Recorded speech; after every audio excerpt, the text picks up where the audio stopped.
Welcome, friends. Today on the show we have Tom Blakey. He is a British Parachute veteran who is a prolific YouTuber, survivalist, bushcraft, and events runner. I was wondering if you could give us a little introduction to your background. Hi there. So I served for 25 years, regular army in the Parachute Regiment, and around about half of that I was in the Pathfinders, which is a reconnaissance unit that's sort of quite an elite unit within the British Army. Um, Specialised in high altitude parachuting quite a bit, also survival, and I was a forward air controller as well, which meant I was talking to aircraft and guiding them to actually drop weapons on targets. I was a jungle warfare instructor too, and a few other bits and pieces. And I did 7 operational tours, so went away on operations 7 times. Kosovo, Macedonia, Northern Ireland, Afghanistan a few times, and Iraq as well. I left the army, the regular army, in 2014. Then I joined the reserves for a few years, and I recently left. So I left completely about a year ago. I'm now actually working at a school, training the cadets within school, so a combined cadet force. So I'm still wearing uniform, but I'm no longer actually currently serving within the army as such. Wow, your cadets are so lucky to have someone of your caliber teaching them. Yeah, well, doing their admin for them at least, anyway. I used to be in the Air Force cadets for about 3 or 4 years. All right, yeah. I started my time off there in the Army Cadets too before I joined the Army. I was actually joined at 16, so quite early on, and then cracked on for another 25, finished my entire lot. Yeah, I was from the age of, I think, 13 to 15. I was in 13 to 16 or something like that. Yeah, that's exactly what I did in cadets too. I got a bit delusioned of it because I joined to basically fly planes a lot. But I think my time there, I was up on a glider once, I was in a Cessna once, Yeah, I went shooting 3 or 4 times, and the rest of the time it was basically being bullied by the NCOs. yeah, standing in lines and getting shouted at. Yeah, Yeah. fair enough. And coming home wearing those marching shoes after 3 hours and feeling the carpet on my feet and just like feeling I'm floating on pillows, you know. Yeah. Yeah. So what are I've never heard of the Pathfinders before. What's So basically, the Pathfinders are a reconnaissance unit that works specifically for 16 Air Assault Brigade. So you've got the whole Airborne Brigade, so you've got several battalions of infantry, then you've got all the supporting arms. So the Pathfinders basically are the reconnaissance element for that entire brigade, and they specialise in high altitude insertion, so hey-ho and hey-low. They'll parachute in behind enemy lines, identify targets, potentially take on high value targets, ambushes, and using forward air controllers and snipers to take out those targets. And then once the main force comes in by either parachute or helicopter or whatever else, whatever other means, they'll set up the landing zones and stuff for those and guide the main troops on towards the targets that they've already done the reconnaissance on. So quite a specialised unit, very, very similar to Special Forces, but they don't come under the Special Forces bracket. So what can you teach on your events to the general public? Yeah, so I set up an events company a couple of years ago. It's still, getting building at the moment, but it's really going in the right direction. So that's called First In Events, and basically what I've done, First In is the motto of the Pathfinders, so I called it First In Events. And what I'm doing is all the kind of military themed stuff. So last weekend I ran a fan dance over the Brecon Beacons. That's a Pathfinder and Special Forces selection test. So you go over Pen y Fan twice and you do 24 kilometres carrying £35 on your back. Then I run Bushcraft and Survival weekends. So that's just learning all the basic skills that we learned on the SEER courses and stuff. Obviously not giving away any secrets, but just learning your basic survival and bushcraft bits and pieces. Also run a navigation weekends and days. And the other thing I do is organise tandem skydiving days as well. So that's kind of like the hey-ho type scenario type stuff as well. So what kind of people are going in for this long marches? There's a whole combination of people as it goes. It's quite diverse. So you get a lot of people that are military kind of fanatic type people, or I wouldn't say fanatics, but interested in that sort of stuff. So they'll watch, say, the programme on the telly, the old SAS Who Dares Wins, and they'll be like, God, I'd really like to try something like that, maybe read the books and stuff. But then you've got people that are just generally into the fitness. You've got trail runners and stuff. because you don't have to wear the rucksack. You can do it clean fatigue as well. So as a runner, and all sorts. We had an army cadet do it just recently. He was only 16 years old and he was carrying the weight, 35 pound plus water, and he actually completed the event. So well done to him. And people do it for charity and all sorts of stuff. Last weekend, though, we actually had the sister of a good friend of mine who was killed in action. So he was in the Pathfinders with me. Some of your viewers might know his name, Brian Budd. He won the Victoria Cross in 2006 and he was killed whilst during that action. His sister actually done it in his memory last weekend. So that was absolutely amazing. And she's a tiny little thing, there's nothing to her. But she was carrying the weight, 35 pound plus the water. She had a couple of bricks in her Bergen to make the weight up as well. And she cracked it. She got over the hills and she finished the event. And she was quite emotional, but it was really nice to see that. Congratulations. Yeah. So what do you do to people? What happens to people that come there? They're not ready. Their fitness is way. Do you have like a test to actually do this march? No, they have to sign a medical waiver and declare anything that they may have, any medical issues. So we kind of cover that before they started. But there's no test. It's just it's their own kind of choice to do it. But what we do have is a 3-hour cut-off at the turnaround point, because basically you go over the route once, turn around and come straight back the way you've just come, which is pretty much demoralising when you're on the way back, to be honest, because you're going over the highest point of the Brecon Beacons twice. But if they don't get to the turnaround point in 3 hours, we stop them there, because otherwise it's going to take them forever to get back if it's taken 3 hours to make the first part of the route. So in terms of bushcraft and survival, I was never into this stuff until after Russia invaded, and then all of a sudden I became like obsessed with it. It's like, but I never kind of like. I just wanted to learn some basic survival stuff. I mean, I always kind of liked Bear Grylls and Ray Mears and stuff like that, but I think I ordered some Chinese knife 440C steel, and then I just went out and started doing stuff with this bushcraft knives, and then I just like got obsessed with the whole thing, and then that's how I discovered your YouTube channel. So bushcraft and survival is such a huge topic that you could do PhDs in like botany, and that would be like useful survival skills. Just learning about trees and the wood, that's just to learn about one tree is almost a week's course, or just the amount of just spending time with the wood and learning what you can do with it. So I'm interested to know, given this is such a big topic, on a bushcraft weekend, what can people actually learn? Yeah, I mean, obviously you're only going to brush over each subject, so we'll cover various subjects within the weekend. So fire lighting, purifying water, building shelters, survival priorities, navigation, signalling, all that sort of stuff. You're never going to, over 2 days, you're never going to have enough time to kind of learn it in depth. But what we will do is we'll give people the basics. We'll show them different methods, ways to do things, and all that sort of stuff. And the things that you may not have thought of, there's everyday things that you can use for stuff like purifying your water and for starting fires and for building shelters that people may not have thought of. So it's just about kind of introducing people to it, showing people some ideas, and then putting it into practice as well. So we're not just putting the stuff out and saying, yeah, this is how you do it. We go through little exercises so they can practice actually doing things like the purifying the water and starting fires and stuff like that. And it's great life skills, isn't it? I mean, I wish I'd had the opportunity to do it when I was younger. I just didn't. Back in the 80s, I suppose it wasn't quite as easy to find out information about stuff because you didn't have the internet. But it's great to be able to bring this sort of stuff to the general public and kind of give them the benefit of many, many years of experience without trying to sound too big-headed. I've done this stuff for a long time, and so have the staff that I use. I use genuine people that have got very good backgrounds in the various subjects that I cover. Mm-hmm. What I find about bushcraft and survival is that it's so humbling how vulnerable we are as humans out in the wild without like materials. Yeah, absolutely. The actual, I mean, we all just basically take everything for granted nowadays, don't we? All the technology we've got, and the fact that most of us that are lucky enough anyway live in nice, decent, heated houses with water on tap, literally electricity on tap, and the rest of it. And when it comes down to the basics, most people haven't got a clue about doing, fending for themselves, basically being self-reliant.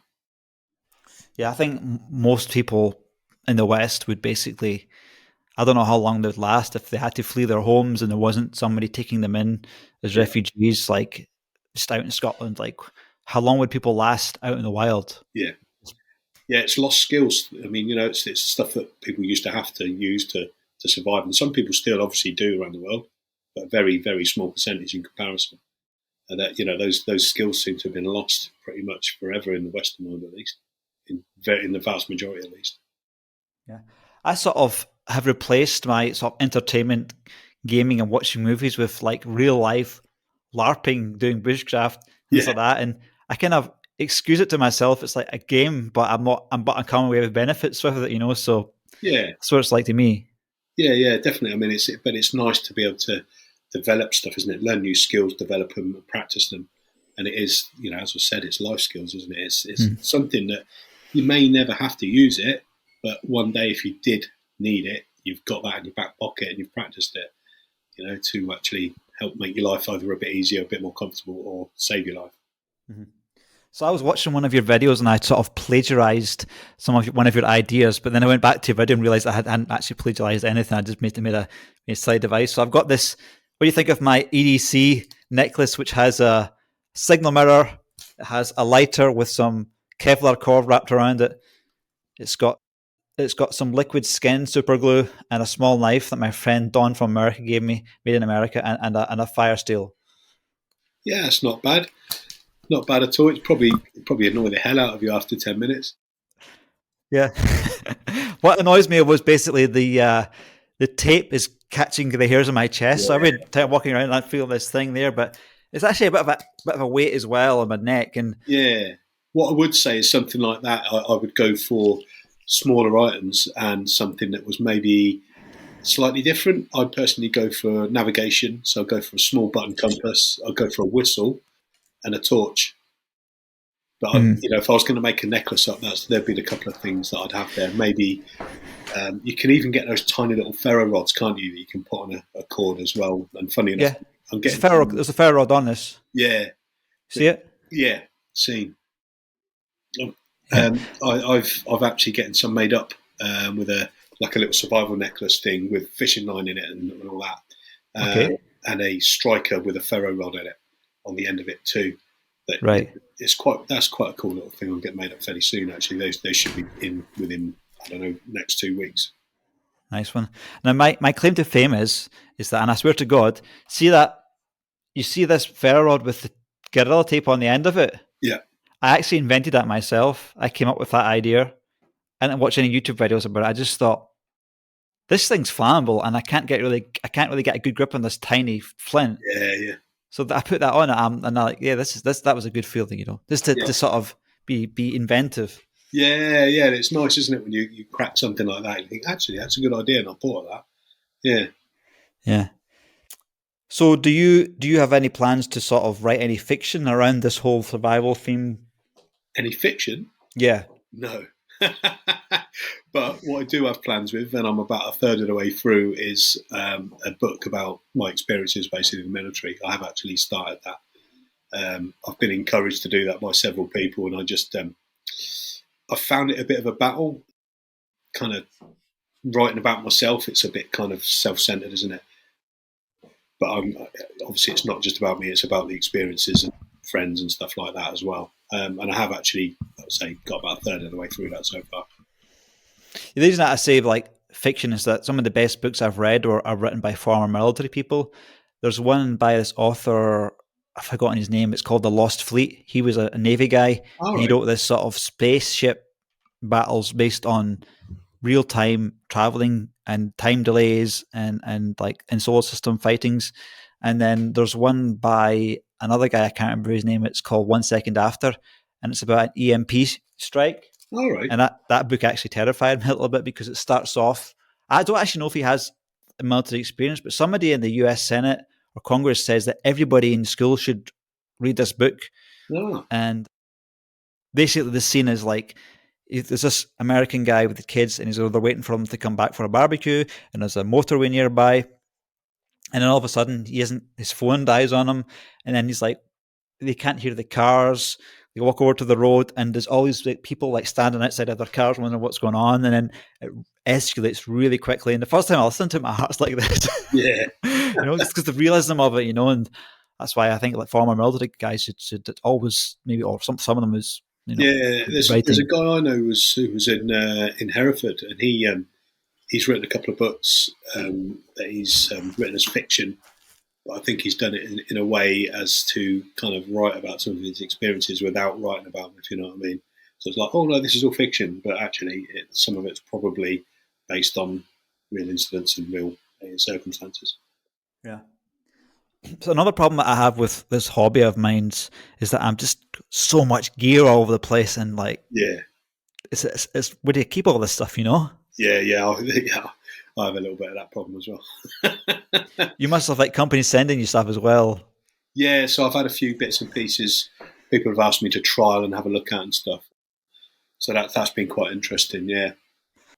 So do you ever like think about worst case scenarios and what Well, you do? yeah, to be honest, so yeah, I do, but I like to keep it real as opposed to like the fantasy stuff that a lot of people tend to kind of concentrate on.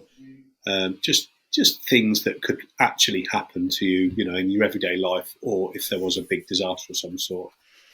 And I do have a bag packed in my car just in case you get stranded somewhere. I mean, in this country, in the UK, one of the biggest potential threats is just getting stranded in the wilderness somewhere. Because I do go out quite a bit to, mountainous regions and stuff. And if you do it in the winter, you could end up, with at the end of a road somewhere, not be able to get out to where you need to get to, whether that's the car breaking down or just the road not being drivable, Mm-hmm. So that's one thing. But I like to kind of just keep a bit of a broad sort of spectrum of kit that's not specified for one specific event, but just emergency kit that's going to give you a chance to survive in something if it did kick off. What's the worst survival situation you've been in, and how did you go about getting out of it? Well, it depends on which way you look at it, really. Probably the worst one was being stuck in a compound in Afghanistan in 2006, and we basically got trapped there. We was under siege for, I think it was 50 odd days or something. We was only supposed to be there for 2 days, and we ended up being there for nearly 2 months. And every time we were supposed to be leaving, the time got extended and extended and extended. It just kept going. And we were getting attacked every day, sometimes 2 or 3 times a day, mortars and all sorts of things. So not like a pure survival as in what most people think, as in, living in the woods, but actually surviving, by the hair, skin of your teeth, basically, getting attacked every day and stuff. But we were actually practicing some survival stuff in there because the RAF actually couldn't fly helicopters into where we were, because they was worried about getting shot down. So we ran out of food and stuff, and we were butchering goats and living off local food and goats and stuff like that for here and there. So there was some survival stuff going on. It wasn't just the fighting as well. So how did you get the goats without being shot? Because they were in our compound. That must have been a pretty big compound then. Yeah, it was pretty big. It was the district centre. It was the old police station of the town, Musicala, and that's how they live over there. They had some kind of livestock within the walls of the police station. Yeah. Well, it's a great thing to have. I mean, Yeah. how many more days could you have survived there without having to venture outside the compound for food? Well, we were venturing outside because you can't just stay inside. We were patrolling, so if you stay within the compound, then you give the enemy freedom of movement. So that means that they can basically creep up on you and start, setting up devices and IEDs and planning attacks and stuff. So we weren't just staying within the compound. We were patrolling every day, which is obviously dangerous, but it's more dangerous if you don't. So when we were out and about, we were collecting resources and stuff too. Were you eating any fauna or insects? No, nothing like that. It didn't quite get to that point. That's what I want to learn about next, is how to basically survive off limited vegetables that are around, and also insects. Yeah. Like, I think insects have the largest biomass, and so that seems like it's because in Scotland, like there's not that many squirrels to go around. There's not that many foxes to go around. Most of the protein that I would get would basically be earthworms and digging up. I was probably spend a lot of time digging up insects, and just to survive, and then just frying them. And if I can get a metal pot, but I sort of play back all these scenarios in my mind, and I sort of have this obsession about what would I do if I didn't have a knife or I didn't have a pot. These are the sort of like Stone Age type things. So the moment I'm trying to work out how I boil water without a metal pot, which is quite an advanced item in the grand scheme of life. Some of the countries I've been to outside of operations as well, though, we did various survival training packages, places like Kenya, Botswana, Brunei, and we got to eat some interesting stuff in those places. Managed to catch a snake when I was in Brunei, and then we ate that. Botswana managed to eat, what was it, big millipedes, these big millipede things. Flipping awful. Tastes horrible. I think that's one of the worst ones you could eat. Yeah, they were pretty awful. Grubs, fried up some grubs and stuff like that. But to be honest, when you get over that thing of, oh, it looks horrible, it doesn't look like fish and chips, most of the things, they tend to taste all right. Obviously, most meat tends to taste like chicken anyway, so it's just getting over that. And if you haven't eaten for a day or two, then you'll eat anything anyway, to be honest. Well, crickets have got higher protein content than chicken and things like that, and there's less that can go wrong with insects because the parasites and diseases that affect insects don't affect humans. Yeah, so safer in the long run. Or there is some kind of theory, I don't know if it's conspiracy or not, that if one of those viruses that infect insects and make them do like wacky things like zombify them, if that mutated and infected humans, it would be like one of the worst diseases mankind's ever had. Like, mega zombie apocalypse inbound. Yeah, it's fungus. There's like, just Google like human fungus zombie. Yeah, and you're like, whoa, this could be really bad, So I'd rather Bill Gates worry about that one instead of all these ones he's been worrying about recently. Yeah, he says some things that just sound so wacky, man. Like, if we do a really good job, we can reduce the population by 10%. I just like. You probably watch that video and goes like, why did I go and say that? Yeah. Yeah, that's a bit extreme. Yeah. Why are people so apathetic when it comes to just bushcraft survival? Why do people think we're crazy? Well, I think, a lot of it is just everyone's used to their easy lives and stuff, and it's a little bit of kind of jealousy, I think, in the back of the mind. Like, those guys are making me look bad, because if I ever had to do something like that, I'd be totally screwed. I wouldn't have a clue what I was doing. So maybe a little bit of that kind of thing. I mean, it isn't really a macho thing, because there is some like muscle memory for like how to make feather sticks. Manipulating saws and things like that. It does take a little bit of strength, but you can build that up like going to the gym. A lot of that stuff that people do in the gyms anyway is not really that useful in terms of cutting wood and whatever, but your body will adapt pretty quickly to those kind of skills. And the only thing about bushcraft that's dangerous is the amount of cuts that you can give yourself. You don't have to use knives properly, Yeah. Especially if you're not used to using knives and bladed objects, you can hurt yourself really easily. And the thing is, if you get complacent, you will get hurt. But it's a lot of it's to do with thinking about what you're going to do before you do it, using the proper techniques, and just be careful, basically. Wearing gloves, things like that, Yeah.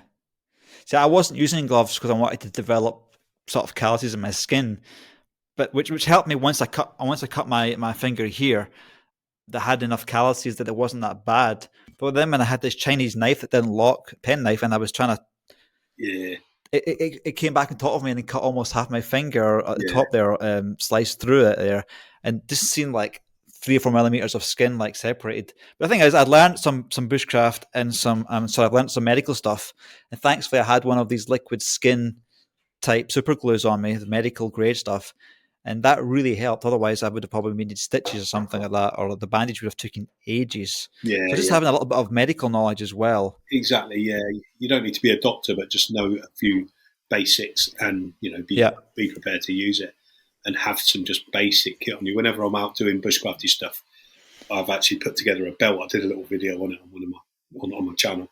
And yeah, one of the main things on there is the med kit. That's one of the main things I'm carrying. It's just a little bit of trauma, control in case you do have a bad accident with an axe or a chopper.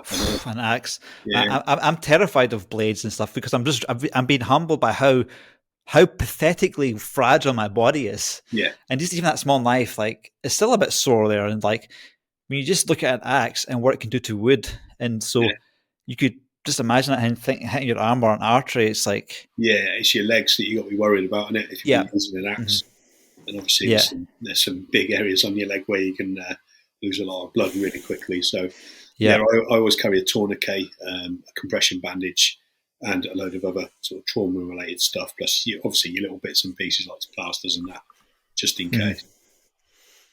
Yeah, even another humbling thing is, even if you have a tourniquet, and even if you can cut stop your leg bleeding, you still need surgery, and that is like, you need a hospital, you need a hospital bed, you need all that technology to survive, And I see a lot of people putting out videos on YouTube talking about medical type stuff, as in, well, not medical training, but bushcrafters and stuff, saying, "Oh, I'm carrying this tourniquet." But mate, have you ever actually put a tourniquet on?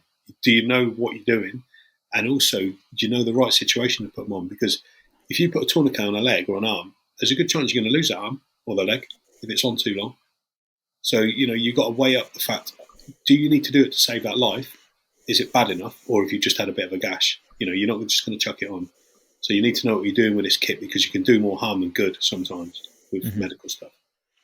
Yeah, I think everybody should carry a tourniquet, and I'd say the most people I know, they don't have a first aid in their house, so a tourniquet is a good start.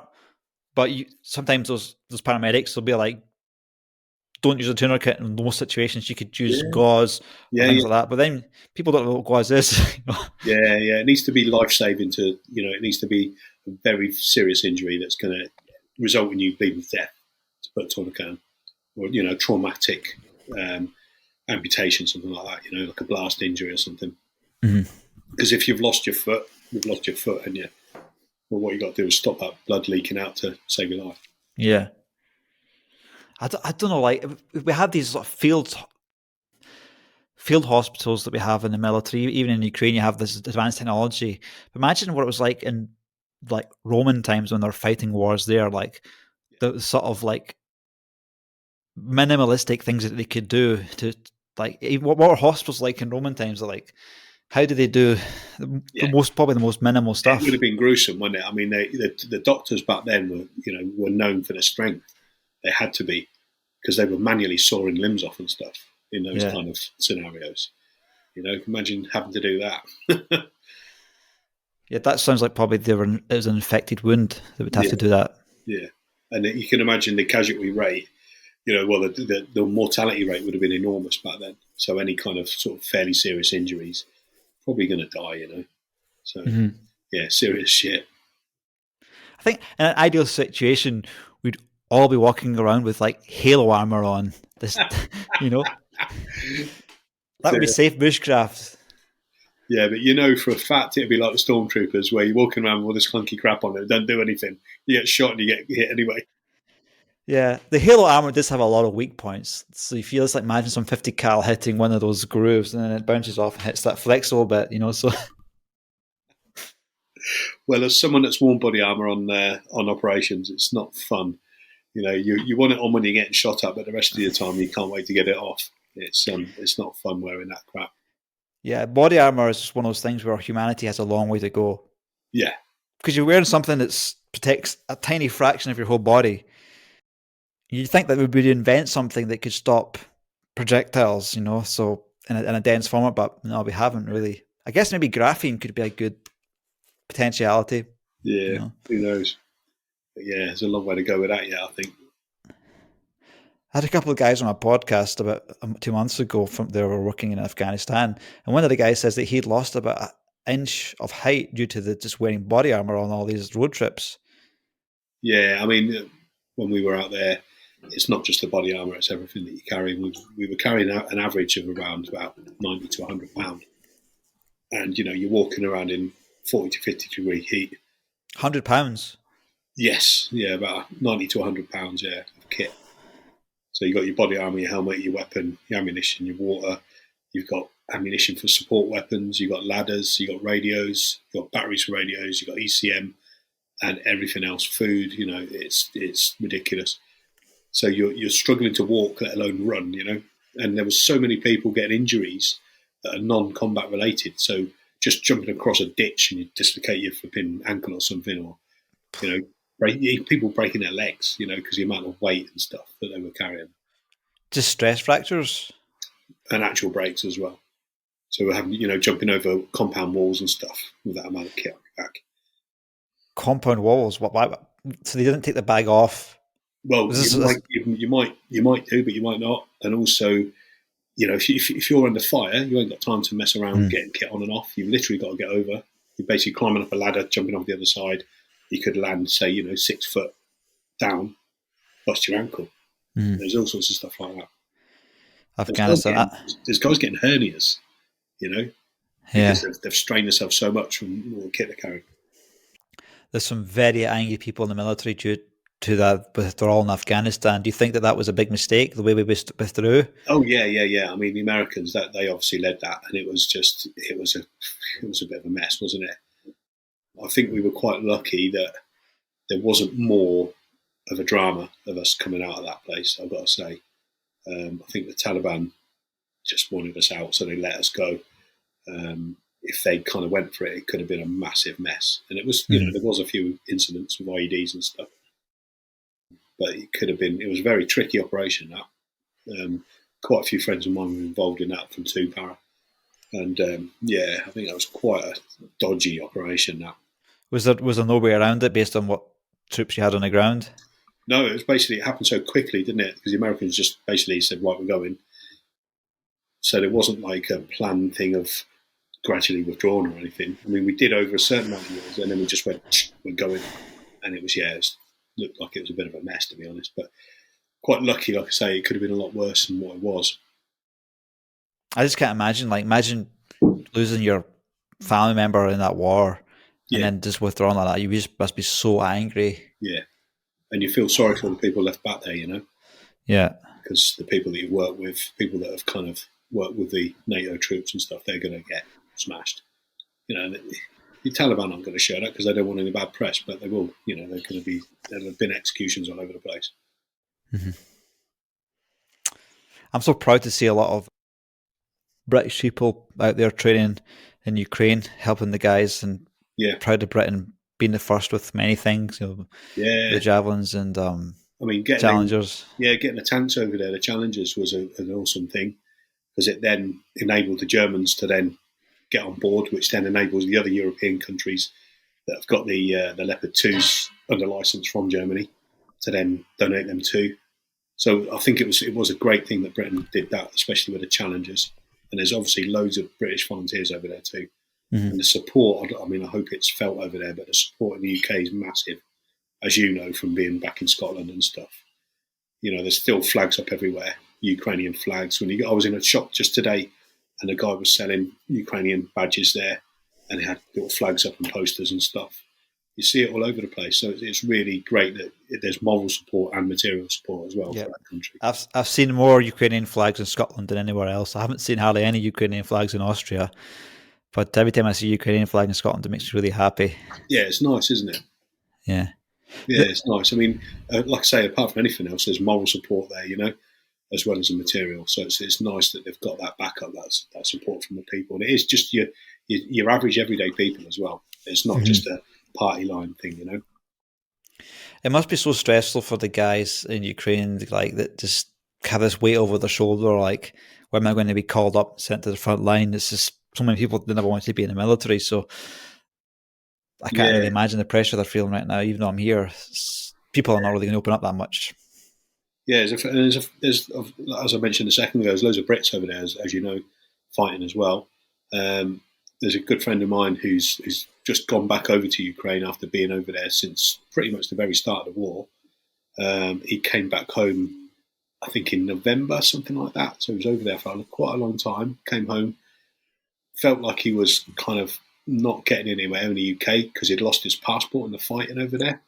Yeah. And he couldn't get established back in the UK on any of the systems and stuff. But really let down. So he just said, you know what, I'm going back. I felt more valued there than I did in the UK.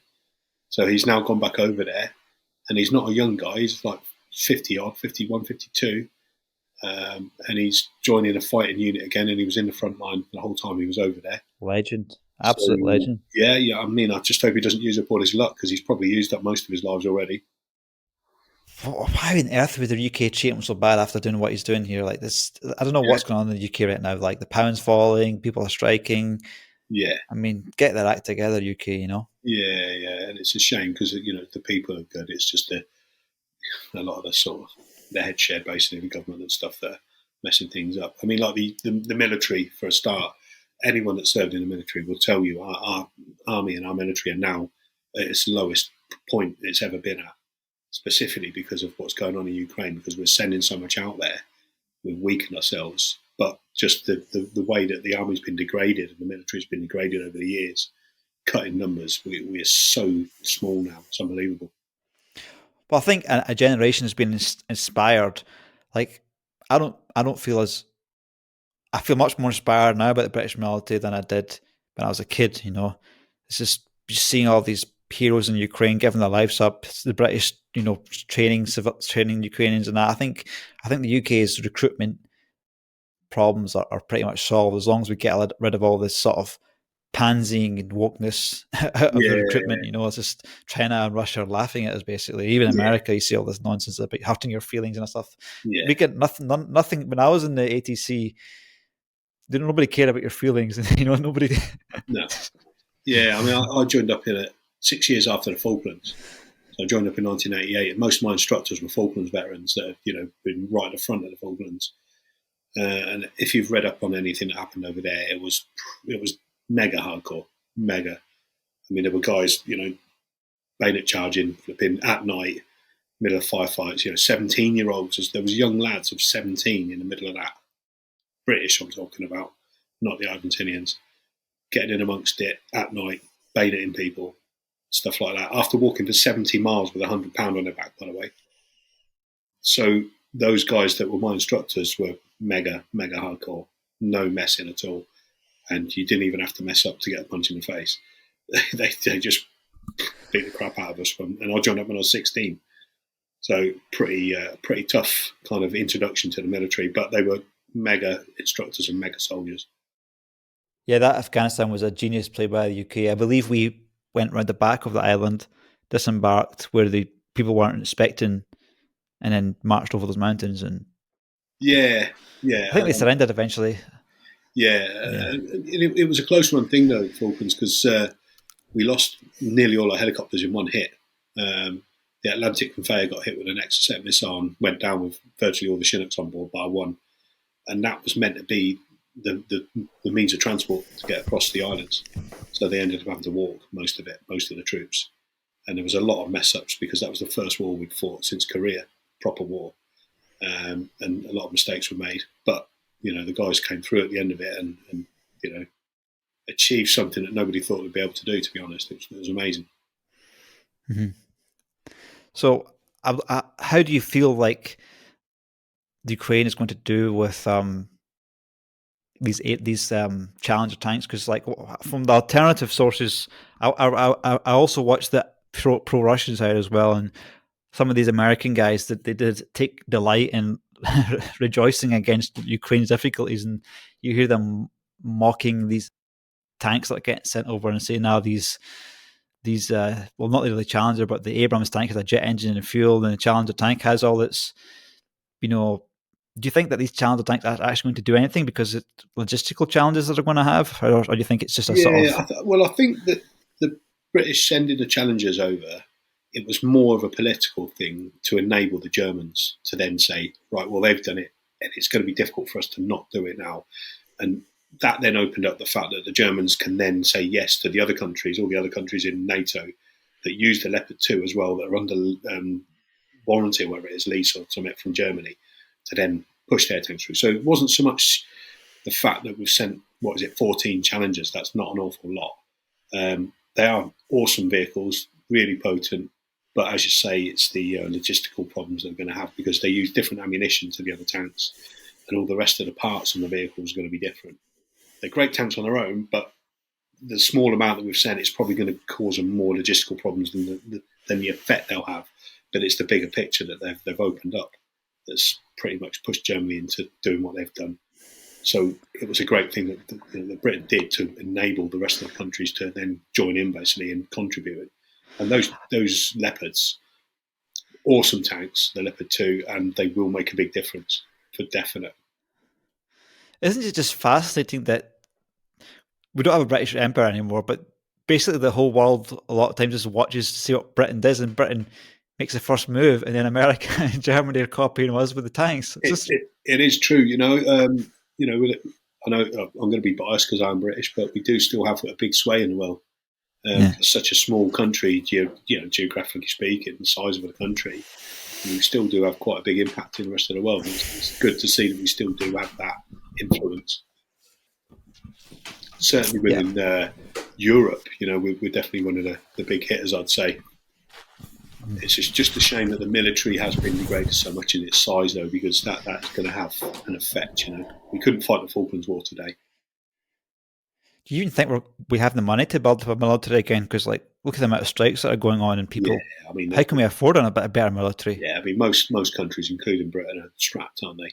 And it's just down to funding a lot of the time. That's what it's all about, And the fact is that people have started. And one thing that one of the effects that the Ukrainian war has had is it's woken people up to the fact that the wars aren't just fought by people pressing buttons anymore. Like, people just imagine by playing all these games and watching TV programs and films that it's all about cyber. It's all about pressing buttons, technology, and all this sort of stuff.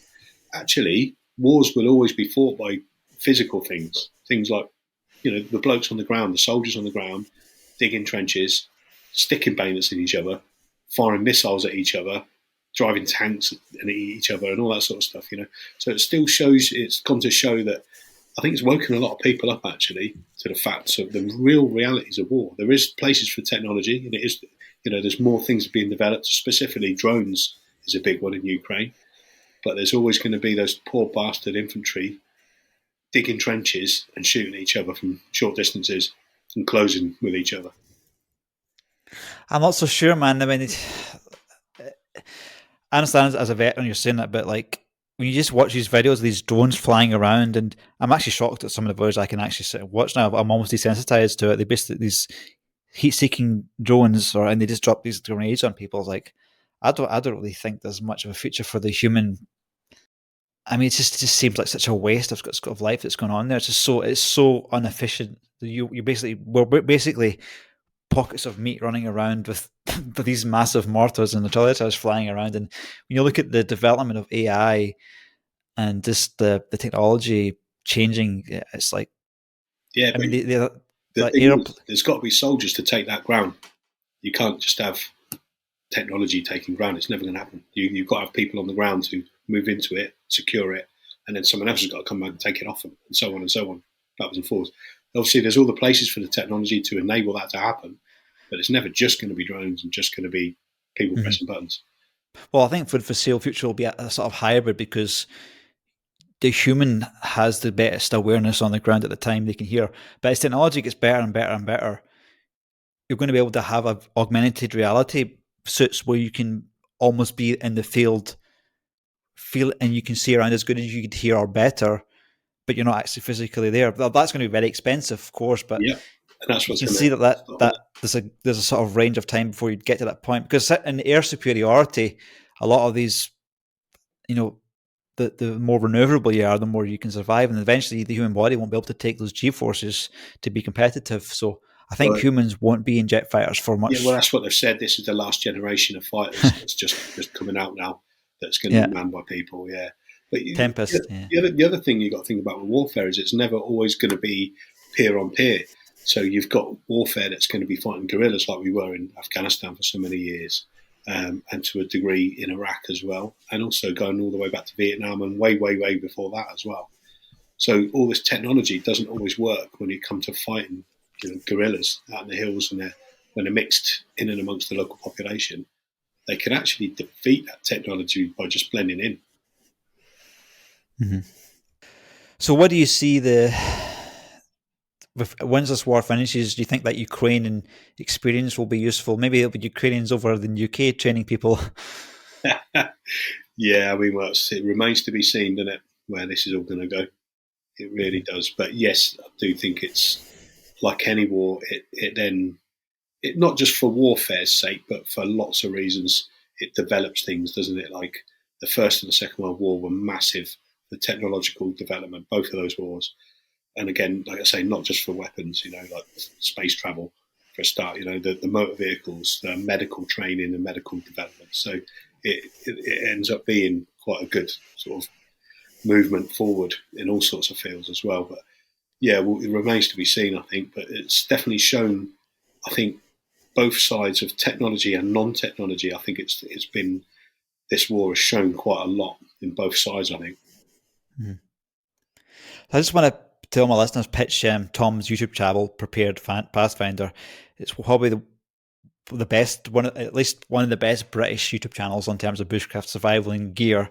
A lot of people, even around the world, look to Tom's videos, and because the British military has held in great respect, even in America and many nations. So definitely check out Tom's YouTube channel, and if you ever get a chance to go to one of his events, I thought I'd recommend it, because even though you're going to have to pay for it, you're going to learn this stuff a lot quicker in a lot better environment than doing it yourself. So instead of like myself spending 6 months just trial and error, having somebody show you to do a lot of things save you a lot of time in the end. So yeah, save you a lot of less cut fingers and stuff. Yeah. Yeah. It feels so stupid. What's the best injury you've ever given yourself doing bushcraft? Doing bushcraft? Yeah. Yeah, cut fingers and stuff. Yeah. Yeah, nothing serious. I've had lots of other injuries doing lots of other things, but not so much in bushcraft. Touch wood. Yeah. So where are you going to? Can you give us any sneak preview of what's going to come up on your YouTube channel? I've got a few plans for different things. So I did a stealth camping video a couple of weeks ago, which I found a little bit amusing because it turns I'd never heard of stealth camping until recently after watching a few videos on YouTube. So it turns out I've been stealth camping all my life because I've been in reconnaissance units where you have to kind of sleep out in places and hide away.